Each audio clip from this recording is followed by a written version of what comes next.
It's hard to quantify it, but I think quite significantly. So they've certainly done research around, cognitive testing. So how good are your reaction times? How good are you at processing information? What's the quality of your decision making when you haven't had enough sleep?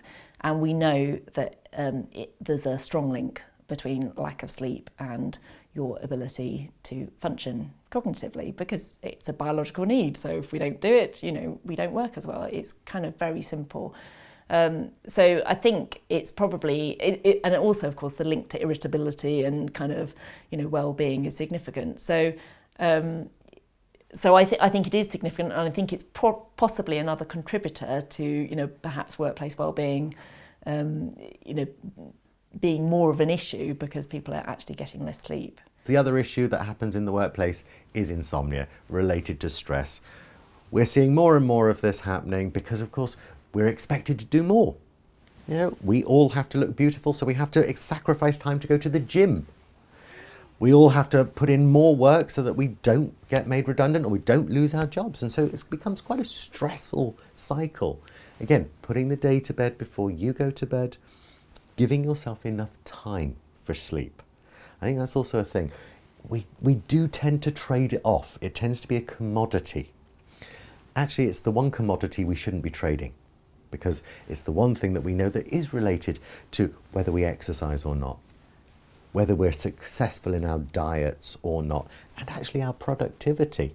What we have shown in some of the studies we've done on interventions for insomnia using CBT is that productivity at work and presenteeism is affected by insomnia treatment. In other words, people reduce presenteeism and increase productivity at work. And this is another reason why we should be taking insomnia and CBT management seriously, because people go to the doctor because of functional complaint. What is the problem if you've broken your leg? Well, it's sore, yes. Well, the problem is you can't walk. So the thing that needs fixed is your ability to walk, right? You could fix a broken bone and it's it's stapled together, it's screwed together, whatever. But you still can't walk, it ain't fixed, right? It's the functional consequence of sleep that's really important to people. I'm not coping. I have no energy. I'm not performing well. It's affecting my relationships. So the reason that people seek treatment is to improve function. And it's the fact that the function's affected in the first place that eventually forces them to go to the doctor, or that they're led by the ear, by someone who loves them, to say, you need to try and get some help for this. And because they're seeing the signs and seeing the distress. So when you're working with corporations, what are the biggest issues that come up? Shift work. Naturally. Were we designed to do shift work? Not really.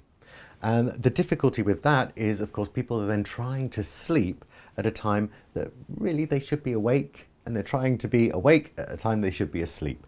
And so it's about managing the times that they are allowed to sleep, making sure that they don't, for example, go and sleep on the sofa. It's a cardinal problem. You come in from a shift, you think, I'll just put the washing machine on or the dishwasher on and I'll go and have a nap on the sofa.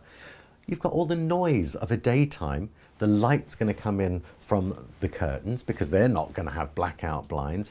And so the sleep that you are going to get at that point is going to be very unrefreshing. Go to bed. If you ever need to sleep, go to a bed and make sure that's the right environment for you.